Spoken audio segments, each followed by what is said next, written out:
గాంజా రవాణా అవుతుంది అన్న సమాచారం మేరకు అదే టైంలో రైల్వే స్టేషన్ వైపు నుంచి ఒక వ్యక్తి బ్యాగ్ పెట్టుకొని వస్తూ పోలీసు వాళ్ళని చూసి తప్పించుకోవడానికి ప్రయత్నించగా ఎస్ఐ గారు స్టాఫ్ పట్టుకొని విఆర్ఓస్ సమక్షంలో ఆయన అడిగితే ఉన్న బ్యాగ్ సంగతి ఏంటంటే మన దగ్గర గాంజా ఉంది అని చెప్పేసి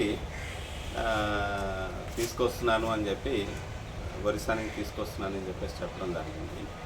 దాంతో ఇమీడియట్గా ఎస్ఐ గారు ఆయన్ని తీసుకొని వెళ్ళి ఎంఆర్ఓ గారి దగ్గర ఉన్న డీటీ గారి దగ్గర ప్రొడ్యూస్ చేస్తే డీటీ గారి సమక్షంలో చెక్ చేస్తే ఒక 4 కిలోస్ గాంజా దొరికిందండి ఆయన దగ్గర.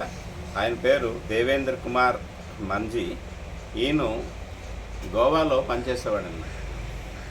గోవాలో పనిచేస్తుంటే ఈయన తాలూకా ఊరు అంటే ఈయనకి ఇంకో నిక్నేమ్ కూడా ఉందండి, కృష్ణ అరవింద్ ఈయన పేరు. ఈయన ఛత్తీస్గఢ్ బార్డర్లో ఉన్న విలేజ్ అనమాట, నిష్టిగూడ అన్న విలేజ్. అక్కడ ఉంటున్నాడు. అక్కడ ఉండి గోవాలోనేమో మ్యాషన్ దగ్గర తాపీ మేసర్ దగ్గర ఈయన పనిచేస్తుంటాడు. అయితే ఈయన ఈ మధ్యకాలంలో మళ్ళీ వెనక్కి వచ్చేసాడు.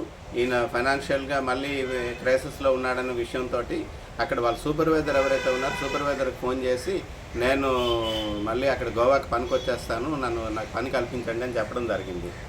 దాంతో ఒక మాధవ్ బర్మాలి అని చెప్పేసి నవరంగ్పూర్ ఇంది ఆయన ఈయన కాంటాక్ట్ చేస్తాడు. నువ్వు అక్కడ గోవా వెళ్తున్నావు కదా, గోవా వెళ్ళేటప్పుడు నీకు కొద్దిగా డబ్బులు వచ్చే మార్గం చెప్తాను, నీకు ఒక ప్యాకెట్ గాంజా ఇస్తాను, తీసుకొని వెళ్ళి అక్కడికి వెళ్ళి గోవా వెళ్ళిన తర్వాత అక్కడ ఒకరికి ఇచ్చేలాగుంటే నీకేమో అమౌంట్ ఇస్తాను అని చెప్పేసి ఆయనకి చెప్పడం జరిగిందనమాట. దాంతో ఈయన ఏం చేశాడంటే బ్యాగ్ పట్టుకొని వస్తూ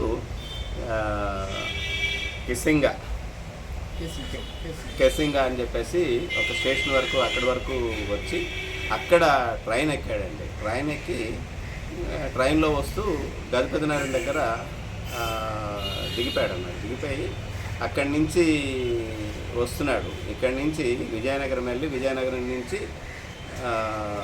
గోవా వెళ్ళడానికి అని చెప్పేసి ఆయన తాలూకా ప్లాను.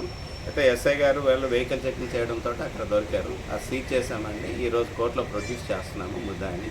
అట్లాగే దీని వెనుక ఎవరైతే ఉన్నారో మహదేవ్ బర్మాలి అన్న ఆయన కూడా ఆయన తాలూకా ఫోన్ నెంబర్ ఉంది, లొకేషన్ అది చూసాము. ఆయన కూడా అప్రిహెండ్ చేస్తాము. అప్రిహెండ్ చేసిన తర్వాత ఈయన గోవాలో ఎవరికి ఇస్తున్నారు అన్నది కూడా మేము ఇన్ఫర్మేషన్ తెలుసుకొని వాళ్ళని కూడా అరెస్ట్ చేయడం జరుగుతుంది.